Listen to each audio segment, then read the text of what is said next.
G'day and welcome back to the Weedy Garden. Did you hear that? It was a female voice. That's because I got a special guest on the channel today. I actually got a bit of news. A lot of people found that video I made the other day with Elle quite interesting about medicinal herbs. I thought it was quite interesting too. I love the whole concept of medicinal herbs and growing your own medicine in your garden. So what I've decided to do, you see Elle, she's got a lot of knowledge about the herbs and I've got a lot of knowledge about the filming.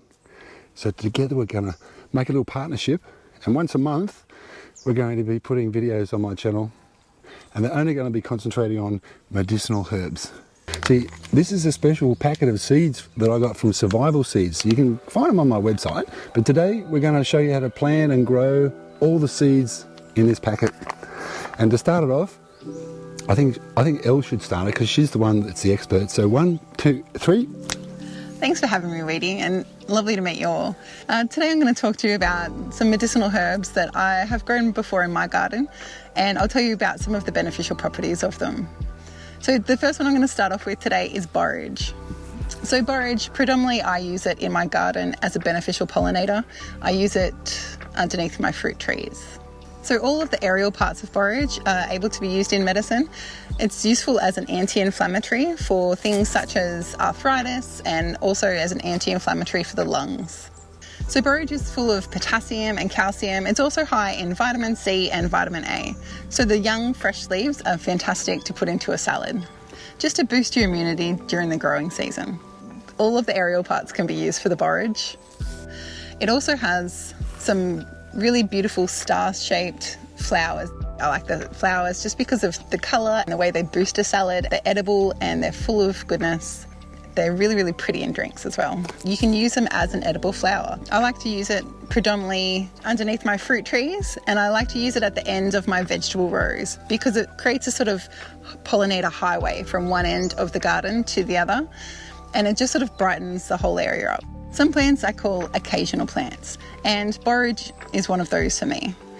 What I mean by that is they're the sort of things that you don't want to be having every single day. Sometimes too much of a good thing is too much, and it's not a tonic plant per se.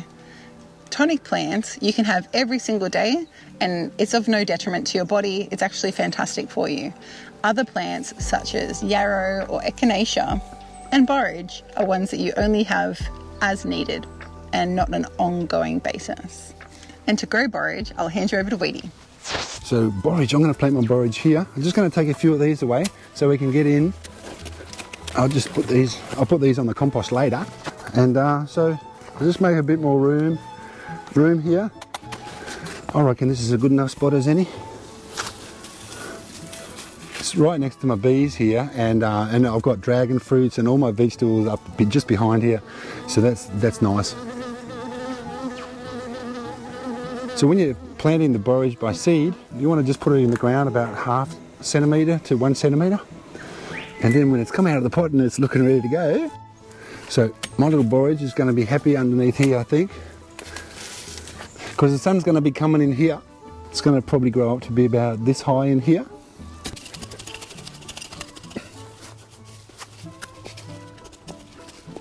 Alright, just a handful of compost soil is always good. Yummy, yummy compost soil, straight from the soil factory. Give a bit of food there. I just give these little roots a bit of a tickle so they kind of get out of that going round and round situation, and put it down there in the soil like that. Oh, the plant's saying thank you, thank you. The soil is very moist at the moment, so I don't really need to water that in. It's going to be happy right there. See, look at that, it's in the morning sun here, right there where it's sitting. But I might just move a couple more of these away to give it a bit more light. This plant won't mind. I might even just chop and drop around the borage plant right here. See, I'm just making a bit of food for it already. That's it for this one. I'll go back to Elle. Thanks, Elle. The next one's chamomile. Everyone's grandma has told them about, if you want to get to sleep, have a chamomile tea. Generally, it's the beautiful little white flowers that are the medicinal part of chamomile. What we want to do is, if we're growing it, you pluck the flowers off and then you take about a handful inside and steep it for about 15 minutes, and it makes this beautiful calmative tea. It'll help you relax and get to sleep. Additionally, with that, it's really good for children. So kids generally like a cup of chamomile tea. It's sort of like flowery and aromatic, and it's also good for little tummies and digestion, especially with some yummy honey. God, that smells good.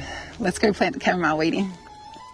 So when you're planting chamomile seeds, the little tiny seeds only need to go down 4 millimeters or less. So you just put them on the top of the soil and just scrape the soil over them. So up here in the subtropics in the weedy garden, I can plant this anytime from the autumn through to the spring. Okay, time to plant the little chamomile. And this one likes full sun, but it can also handle sort of a little bit partly shade. But the sun's coming in here behind me in the winter time, straight onto a little chamomile. And this is the Madagascar bean. That's going to grow up here, so that's not going to affect it really. So I think I'll put it right here, down with my worms. Oh, look at the size of that one. Nice little earthworm there. Oh, there's lots of them. Lots of earthworms underneath here. Hey, goodness gracious. Okay, nice handful of compost. It does smell nice, doesn't it? Just give the roots a little tickle. Down in with the worms. Oh, another worm. Okay, see how simple that was? Okay, back to you again, Elle. And now we're back with Echinacea. Everyone has heard of Echinacea. If you're into herbalism, you've probably heard of it, and you know it's in a lot of teas, and it's a fantastic immunity herb. So with Echinacea, it's the roots that you want. Generally, you need to let it grow for 2 to 3 years, and you harvest it then, and it's the roots that harness all of that beautiful medicine. You can chop them up, you can powder them, tincture them, or you can have them as decoctions or like very, very concentrated teas. One of the really cool things about Echinacea root is that when you chew on that root, it makes your whole mouth go numb. So it's really good for like sore teeth or infected gums. So one of the things about Echinacea is it does take a long time for you to get a return on your investment. You do have to sort of look after it for a couple of years before you can then process that plant. And I'm going to be honest, it can be a bit of a pain in the butt to dig up these root plants and process them and use them. Roots are much more difficult to use than aerial plants for me. Echinacea is, as I said before, it's a sometimes plant or an occasional plant. So you only use it on occasion as required. Say, for example, you are starting to feel a little bit run down and you have a cold or something like that. You can feel it coming on. That's when you get the Echinacea out and you start using it. You only use it for, say, a week, maybe 2 weeks max, and then you give it a rest so your body can process it. So Echinacea is full of vitamin C, iron, and it's full of antioxidants. Sorry. Just like borage, the purple cone flower of the Echinacea is a fantastic pollinator. Now, it's off to Weedy to plant them. Okay, Echinacea. Echinacea is the roots, remember, we want to have. So I've got this net on here to keep the bush turkey away. So I'm just going to take that off because this garden bed's like full of goodness. And it's nice and deep and soft soil, which means the Echinacea roots can go nice and deep in the soil because it's the roots that we want, remember? And I'm going to get my little thing here. Oh, look at that. Oh, going crazy in here. But I did put a lot of worm castings and worms in here. Probably don't need it for this because the soil's so good, but I always put a handful of compost in, right? So Echinacea seeds, they like to go down about 4 millimeters. And again, depending where you are in the world, you can plant them in spring, summer, autumn or winter. But in the subtropics where I am, you can plant the seeds anywhere in autumn all the way through to spring. Then we want, look how small this little Echinacea plant is at the moment, but you know how big they're going to get? So it's probably going to get about this big when it's fully grown, and it's going to be sitting here for 2 or 3 years before I want to harvest it, so those roots can develop. See these little baby roots? They're the ones we're going to use for medicine when they get big. So we'll give it a little tickle. It's doing a little giggle when I tickle its roots. Oh, nice and down there. And I won't give it any water Because if you could feel this soil, it's nice and moist. Look at that. Perfect spot. Lots of direct sun. And now back to Elle. And Feverfew. Feverfew has very similar flowers to the chamomile plant. However, as its name suggests, it's fantastic for a whole heap of different medicinal uses. Feverfew, surprise, surprise, is great for fevers. But what you might not know is it's also a prophylactic or a preventative for migraines and headaches. Look at this butterfly just coming, trying to hang out with all of the beautiful medicinal plants and herbs. Since ancient times, picking off one leaf and chewing it is a daily prophylactic or preventative to stop migraines from occurring on a long-term basis. I think if you had ongoing sort of health issues with regards to migraines and headaches, you would definitely give it a go. In addition to maybe just having a leaf and chewing it, what you could do with Feverfew is use it, probably not as a tea because it's quite bitter, but you could chop it, dry it and create a tincture with it. The best thing to do with a Feverfew tincture would be to have just a couple of drops every day as a preventative and have it on an ongoing basis. It's now proven scientifically to reduce migraines. Feverfew is anti-inflammatory and it's good for things like arthritis. It's also, as the name suggests, fantastic for fevers. So if you create a Feverfew tincture, for example, you would use it for someone with a high fever or in the grips of a flu. And if you're into the woo, it's also believed to ward off evil spirits. And now, Weedy's going to show you how to grow it. Time for you to go in the ground, Feverfew. Hey, listen, I'm in my food forest here. And if you ever dreamt about having a food forest, and you'd like to have a food forest, and you haven't seen this video, well, I'd recommend you see it because I'm giving away a food forest. Well, I'm not giving it away. You've got to buy a raffle ticket. But the lucky winner's going to get a food for us, so check out that video. So here, Feverfew, we want to have it in the nice sunshine, which it is, because the sun's up here. So there's going to have plenty of sun. I'm just going to get rid of a few of these weeds. So normally you know about chopping and dropping, but this one's pulling and dropping. See, I pull it and I drop it. So we dig out a little hole. Feverfew is probably going to get about this high, and it's an annual. So it'll drop its seeds and keep growing year after year. Nice bit of compost. Just give it that little tickle again. Can you hear that? That's the cow. Give it a little tickle like that so the roots can spread out. And the ground, like I said, the ground's very moist underneath here, so there's no reason for me to water this in. A bit of sugarcane mulch to keep the weeds from coming up. I love putting my little plants to bed. You can use all the Feverfew, the flowers and the leaves. I'm putting it down here underneath my little citrus orchard because the flowers are going to attract pollinators. They're going to pollinate my mandarin tree. So it's all going to be very good. Okay, that's it for the Feverfew. So back to you, Elle. Feverfew flowers are really cute and they're little and they look just like chamomile flowers, so it's quite easy to get them mixed up. But now I'm going to talk to you about one of my favourite plants, yarrow. I love yarrow and I think that every household should have it. Yarrow is an amazing wound healer and it can be used internally and externally in the body. Say you have a cut and you've sliced your finger during cooking or something like that, you simply get a little leaf from the yarrow plant and you put it on, and that will help to stop the bleeding. Yarrow is amazing as a tea as well. It can be used internally to help break a sweat and then break a fever. So it helps with viral infections. I personally use this in a combination with mullein when I had COVID, and I found that I was right as rain within a couple of days. If you're using yarrow internally, it's an occasional plant. You use it only when needed. So the best way to use yarrow externally is to put it into an infused oil, and then you can either create a salve with it or even just use the oil and rub it on the wounds as well. It's fantastic for any sort of skin issues or skin disorders. And personally, I love it for any sort of cuts and abrasions. I'll be showing you how to make a salve on an upcoming video, probably next month. One of the great things about yarrow is that it's a natural antiseptic. So it's great for sort of gum issues, any sort of infections, and it's antimicrobial as well, so it helps with the skin, which is one of the biggest organs of the body. It's really important to have in your household for your family. And now Weedy's going to show you how to grow it. Okay, time to plant the little yarrow, and because it's a really good ground cover and the roots are just going to go, although chickweed's nice, I've got plenty of chickweed in the garden, so I'm just going to take this out and put my little yarrow, I think, down here in front of my pineapple. I might just chop a little few of these off. Can you see now?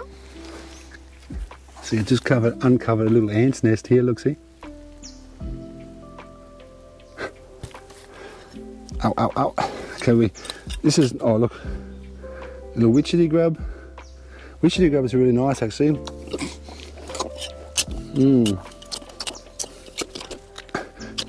And again, with yarrow, it depends on where you live.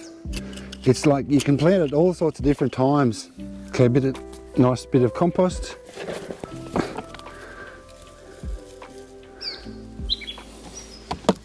And the yarrow's got beautiful little flowers. So when this gets established, it's going to be a nice little ground cover in here with lovely little flowers in the springtime. In you go, little yarrow. Okay. So your yarrow is going to make a nice little ground cover, just like my nasturtiums, but they're not going to be as high as my nasturtiums. They're going to only be about this high. But you can see how my nasturtiums are spreading out, making a nice little ground cover underneath my little mandarin tree. Oh, I like to put a little bit of sugarcane mulch around my little plants just to keep the weeds out. It stops the competition a little bit, just until it gets going. Okay, one little yarrow happy in the ground, and then we'll go back to Elle again. 5 down, 5 to go. Lemon balm. Now, I know a minute ago I said that yarrow was one of my favourites, but lemon balm is one of my top 5 that you definitely need to have in your home. I think of lemon balm as the astonishing anxiety herb. It's full of aromatic, volatile oils that help calm your nervous system. So if you can turn it into a tea or a tincture, what it does is it works with the central nervous system to bring everything down, especially if you're in an anxious state. So lemon balm is great for little kids, and it's good for kids who are anxious about going to school or going to different events. It's good for calming the tummy as well. So similar to chamomile, lemon balm is fantastic for digestive issues such as IBS or any sort of bloating or gas. Lemon balm can be used as both a tincture or a tea, and it's all aerial parts. It's also fantastic for attracting bees to your yard. It has these beautiful aromatic little flowers, and it's also known as bee balm. We call it the chill tea because it's a nervine and it helps to calm everything down. So like chamomile and passion flower, lemon balm is fantastic as a sleep aid, and you can have it about half an hour before bed to help you go to sleep. I love lemon balm so much that I grow it commercially for my business, Australian Medicinal Herbs, and I sell it as a tea and a tincture because I know how well it works. And you'll find the link to my website down below in the description. And now off to Weedy to show you how to plant it. See this beautiful lemon balm here? Doesn't like the full sun, doesn't like the full shadow, likes a little bit of both. So that's why I've got it planted underneath my magnificent dragon fruit here. And this one I got from Elle, actually. And look how much it's growing. And I've already harvested this right back to the ground once. And it's time to harvest it again. It smells great. So we'll go and find a place down in my swales. I think I'll put it down underneath my mango tree. Up the front here, the sun comes in this way. So I still get a bit of winter sun. Alright, nice big handful of compost, of course. The lemon balm roots, they're not as invasive as the mint roots. This lemon balm's not going to kind of take over and start to wander. So we'll just tickle the little roots again. So this is just going to bush up from here underneath my, I was just about to say underneath my little mango tree, but underneath my big mango tree. So your lemon balm, these tiny little lemon balm seeds, you don't want to put them under the ground. You just want to sprinkle them on top of the soil and give them a little water. And again, nice moist soil in here so I don't have to water it in. Easy peasy. So back to you again, Elle. Thanks, sweetie. And here we go again with mugwort. Mugwort, as you can see, mugwort likes to take off. So if you put it in a pot, it will try to escape via the roots. It will also try to escape via seeds. So if you're going to grow mugwort, make sure you have it on a pot, but it's up on cement, on bricks, and so you can really control it because it will just go wherever it chooses to go. All of the aerial parts of mugwort are useful. It's often used in Chinese medicine as a moxibustion, and it's also used in other medicines as a tea, as a tincture. Mugwort is used to relieve menstrual cramping, and it's also used to help promote digestion. In the olden days, witches used to plant mugwort at the front and the back of their property for protection. It can be smoked and used for lucid dreaming or put into pillows underneath pillowcases for when you go to sleep to promote lucid dreaming. So just remember, mugwort is an occasional plant, so just use it when you need it. So up here in the Weedy garden, I've actually advised Weedy not to plant this one because I think he's learned from last time with the passion flower. Passion flower has those wandering little tendrils that will take off all over your garden, and it has taken off all over his garden. And I've told Weedy, let's not put the mugwort in here because it will take over. But if that's something that you really, really want, feel free to plant it yourself. Wormwood has anti-parasitic qualities, and the reason I use wormwood and have it in my garden as a staple is I give it to my chickens as an anti-parasitic. If you plant it in the middle of your chicken pen and you make sure that it's properly protected, your chickens can come and browse it and eat the plant as they need it. They're currently investigating the wormwood plant as an antiviral that will assist with COVID. It has antiviral properties. However, we still deem it to be an occasional use plant. So you can use it as needed. So say you've got a cough or a cold or something coming on, or you're feeling your immune system is a little bit sluggish, then you might have a little bit of a wormwood plant. My suggestion would be to use it as a tincture. This is nice as an antiviral. It's helpful for things such as when your immune system's a little bit down and you sort of feel a cough or a cold or some sort of virus coming on. You could use the tincture of the wormwood as an antiviral supplement. It's a very, very bitter plant. I personally would not drink it as a tea, and I definitely wouldn't eat it if I can avoid it. I'd definitely tincture this plant and then have it as an occasional, like you only have it as you need it. It's a sort of plant that you want around, as the name would suggest, wormwood. Yeah. So it's great for... Can I just interrupt for a second? Huh? Can I interrupt for a second? You sure can. Did I give you a fright? Yeah. So, Zoomed in. I was going to say, the next thing you were going to talk about was the chooks, right? Yeah, the chooks. So I think I'll take it from here because this one's really interesting. And that's the reason why I got this one growing here in the garden. It's mostly because of the chooks. Because I like all the antibacterial, anti plants. I've got so many of them. This one's for the chooks.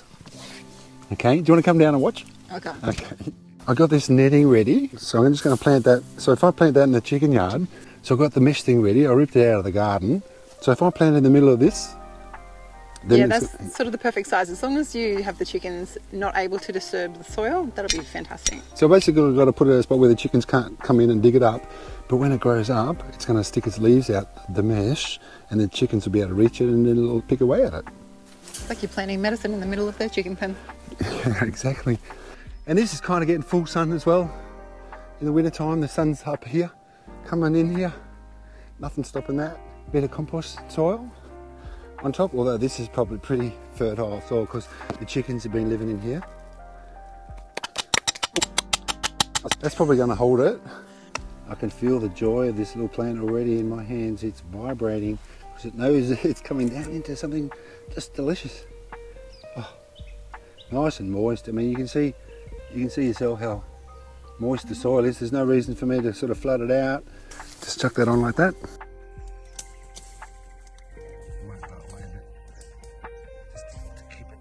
So that means that when this plant gets established, it can grow up here, and it's probably going to be about this high, I'd reckon. And the stuff that grows through here is where the chickens can eat it. So the chickens will kind of keep it inside this like a little hedge, but they won't be able to scratch all the worms that are in the bottom of it right now and disrupt it. So that's good. Okay, moving right along. So if you want to sit down and we'll continue, we'll have a look here. I'll just put this over here. Do we have enough time? There's enough time. Everybody knows sage and thyme as predominantly culinary herbs, but they also have fantastic medicinal properties as well. Sage, for example, is antibacterial and it's antifungal. And it's also very helpful to assist women that are going through menopause, manage the symptoms. It's fantastic for things like managing the mood, the night sweats, and some of the other not so pleasant things about menopause. You can use it obviously in a culinary preparation and eat it, or you can make it into a tincture, which I think would be much more effective. And if you're going to use it, use a tincture. Thyme, on the other hand, thyme is fantastic for the respiratory system. It has a whole heap of properties that when you use it, it can really help as a demulcent, and it also helps as an expectorant to get the gunk out of your lungs. Thyme, if you're going to use it internally, you would either use it as a tea. It makes quite a pungent aromatic tea with the volatile oils, or you could use it in a syrup, and you can create a little bit of honey or a little bit of sugar, and you boil the leaves in that honey and sugar, and you stir and stir and stir with a little bit of water, and then that makes a fantastic cough syrup as well. It's very natural, it's been used for thousands and thousands of years, and it's deeply effective. I'll just interrupt for a second. There's a lot of information that Elle has shared with us today, and what I did, I made a little PDF, sort of one of those little ebooks again that you can download from theweedygarden.com. So if you hadn't written all this down, then you can just go and download that for free. And I'll leave a link in the description for that, and I'll also leave a link in the description for Elle's website. Okay, but I'll just pop down into swales and I'll plant these now, and then we'll come back and say goodbye.